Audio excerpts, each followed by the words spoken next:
sea gran cosa la percepción de que los padres colaboran en una escuela común.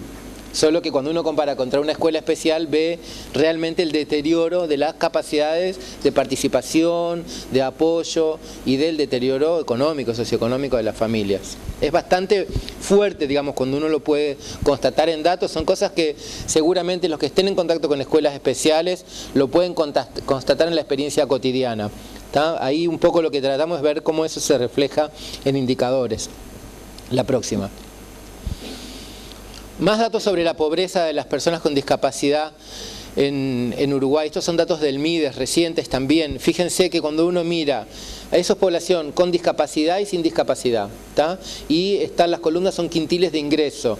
Fíjense que si uno mira el quintil 1 y 2, o sea, los dos quintiles más pobres de la población en Uruguay, encuentra casi la mitad de la población con discapacidad, el 24 más el 23, cae debajo de esos dos quintiles que son los más pobres de la población. Si uno toma el tercero, casi todos caen ahí. Solo muy pocas personas con discapacidad pertenecen al quintil 4 y 5. La próxima.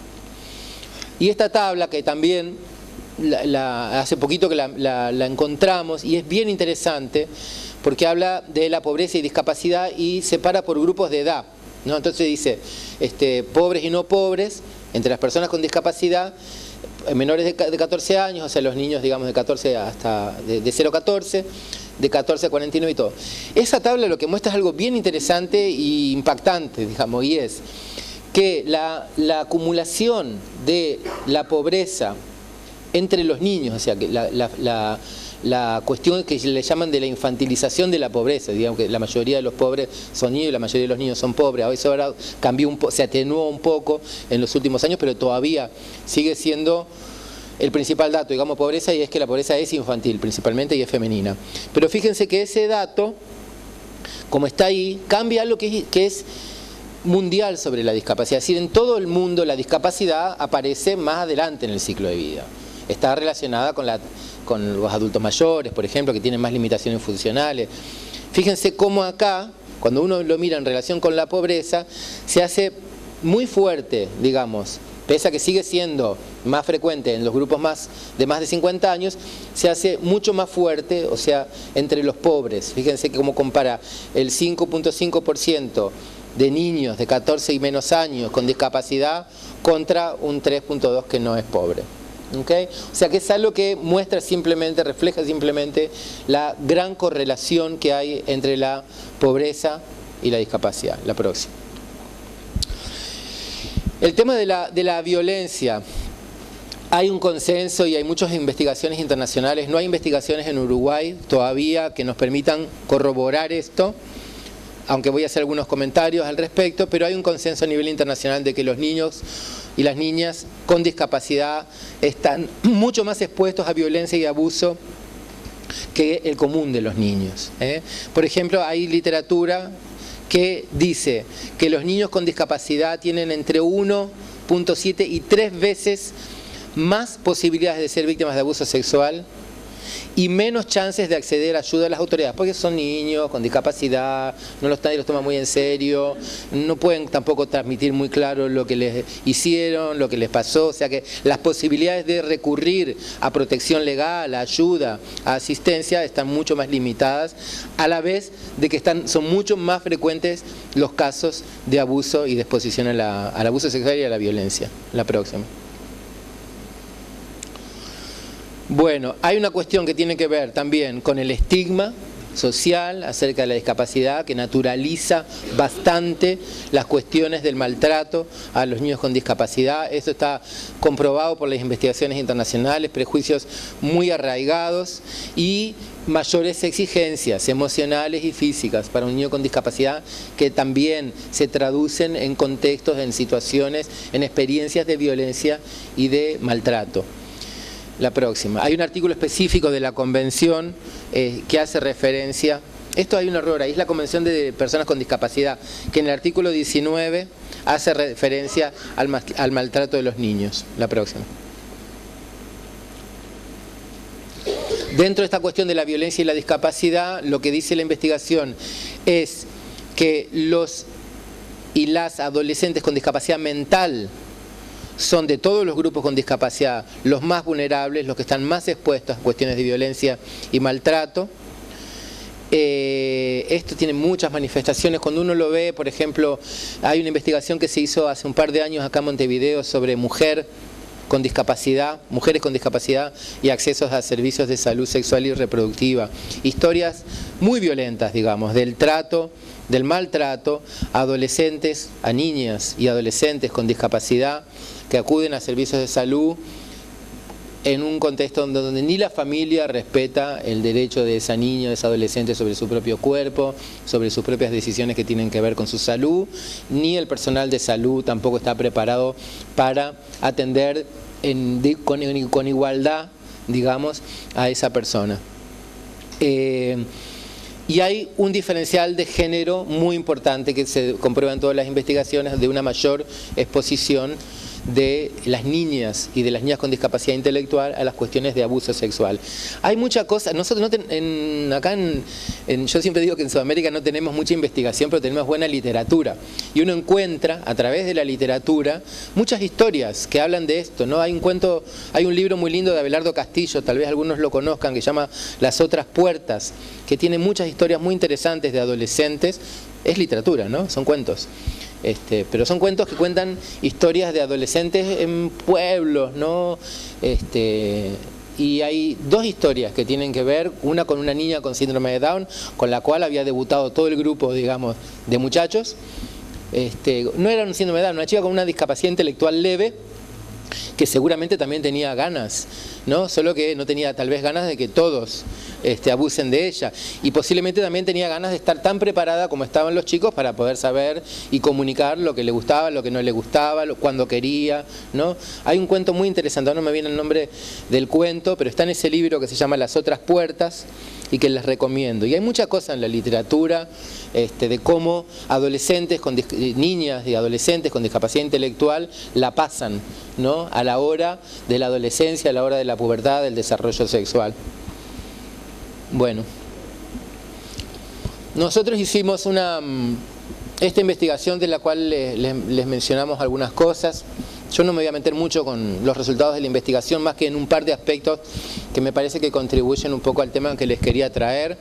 La investigación lo que se planteó fue mirar acerca de la implementación de la educación sexual en las escuelas especiales, también un poco llevados por esta inercia de la institución ANEP, ¿no? Que si es discapacidad es en las escuelas especiales, aunque realmente quisimos hacer la investigación acerca de cómo la educación sexual le llega a un niño a una niña con discapacidad, independientemente si está en una escuela especial o incluido o en un aula itinerante, en fin, ¿no? Integrado, quiero decir. Bueno, la investigación se desarrolló en el 2010 y parte del 2011, tomó escuelas de Montevideo y Maldonado, y yo les quería compartir algunos poquitos resultados que me parece que tienen que ver con el tema de la exclusión de la que les he estado hablando. La próxima. Una de las cosas que demostró la investigación es algo que casi, digamos, nos rompe los ojos porque lo sabemos, solo que ahora lo podemos demostrar con datos concretos. Y es de que los niños y las niñas con discapacidad tienen menos información acerca de la sexualidad comparando con sus pares sin discapacidad y comparando con sus hermanos sin discapacidad. ¿Está? Esto uno podría decir, sí, es así. Los niños con discapacidad pocas cosas les dicen, les explican, les enseñan acerca de la sexualidad. Tanto en los aspectos biológicos como en los aspectos que tienen que ver con lo vincular y con todo lo que tiene que ver con la sexualidad, que no son los órganos sexuales, digamos, ¿no? Esto, cualquiera que hable con un chico con discapacidad lo puede comprobar. Lo que pasa es que, ¿qué es lo que piensa? ¿Qué es lo que dicen las mamás de los niños? Que son inocentes. Incluso muchas mamás en los grupos focales que hicimos nos decían que les daba miedo la cuestión de que ya la niña tenía pechos y ya era otra historia, la miraban y le daba miedo porque era muy inocente. No son inocentes estos niños, simplemente que nadie les enseñó. Estos niños pueden aprender, pueden desarrollar habilidades ¿no? De autocuidado, de negociación, de vérselas, de salir de una situación que le es amenazante. No son inocentes, o sea, los hace inocentes la exclusión de la educación sexual que tienen en la casa, que tienen en las escuelas. No es que forma parte de su discapacidad el ser inocentes, es el resultado justamente de cómo son vistos, ¿no? Asexuados, presuntamente sin sexo, ¿no? Niños, como siempre, eternamente. Los que hayan visto, hay una película muy linda argentina que se llama Anita, que cuenta la historia de una niña, no es una niña, es una muchacha con síndrome de Down que se pierde después del atentado a la AMI en Buenos Aires y anda perdida por unos días en la ciudad. La mamá murió en el atentado y es una muchacha, vestida como una niña, ¿no? Con unos zapatitos de niña, medias de niña, un vestidito que no tiene nada que ver con su cuerpo, ¿no? Una blusa. Eso, digamos, que ven los papás y que ven las maestras y que vemos muchas veces, digamos, en estos, y que acabo de decir de que son niños cuando no lo son, ¿no? En Artigas me llegó una situación de una denuncia de un posible abuso sexual a una chica con un nivel intelectual, bueno, como de retardo mental, ¿no? De 28 años. Llegó la denuncia y era una cosa que como que la habían violado, una cosa. Cuando entra y puedo lograr así un buen vínculo, ¿no? Y empatizar, se empezó a abrir y empezó a poner ojitos de enamorada y le pedí un dibujo libre y se dibujó a ella y al novio y resulta que hacía 8 años que miraba al vecino de al lado por la ventana y estaba enamorada. Yo lo digo medio broma, yo creo que fue ella la que, claro, como que por eso cuando tú decís tienen picardía, bueno, fue un trabajo precioso, porque en realidad de lo que venía y parecía, me encantó también, y acá de nuevo quiebro otra lanza, la reacción de la jueza. Le digo, la mamá no la quiere dejar ir al almacén, su único espacio social. Bueno, estuvo preciosa, quería contarlo por esto, apoyando esto de que vos decís la picardía, claro, sienten, es más que obvio, pero todo el tiempo también por la exclusión, digamos, de las posibilidades de desarrollar estrategias que tengan que ver también con la sublimación, es decir, de poder hacer algo con el deseo que no sea ir a la búsqueda, ¿no?, de la relación sexual, hacer algo con ese deseo que pueda ser del orden de lo artístico o de la conversación o de la fantasía, ¿no? Todo el tiempo aparecen historias, la cuestión de que los chicos se masturban todo el tiempo y los padres se vuelven locos con que los chicos se masturben. Los chicos no tienen posibilidad de hablar, digamos, no tienen otra posibilidad de hablar que a través de la masturbación acerca de lo que están sintiendo, de lo que les está pasando con el cuerpo. Hay muchos ejemplos por ese lado. A nosotros, por ejemplo, hay una experiencia muy interesante acá en Uruguay, en el IABA. ¿Hay alguien del IABA acá? ¿No? Hay una experiencia bueno, sería integración de un grupo de sordos ahí, que ya lleva unos años.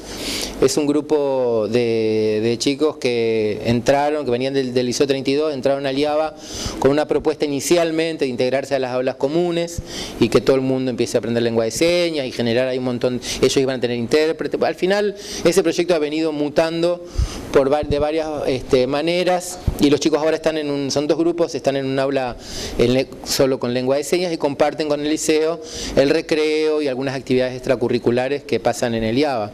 Y claro, es interesante, hicimos un par de talleres con Diego y con otros compañeros de educación sexual con ese grupo y después empezaron a llegarnos historias de cosas que pasaban en el recreo, porque claro, son muchachos y muchachas muy lindos, muchos de ellos que no tienen ninguna discapacidad aparente, lo que tienen es una lengua diferente, ¿no?, de la de los demás, pero enseguida aparecieron parejas, planes y cuestiones con los chicos oyentes.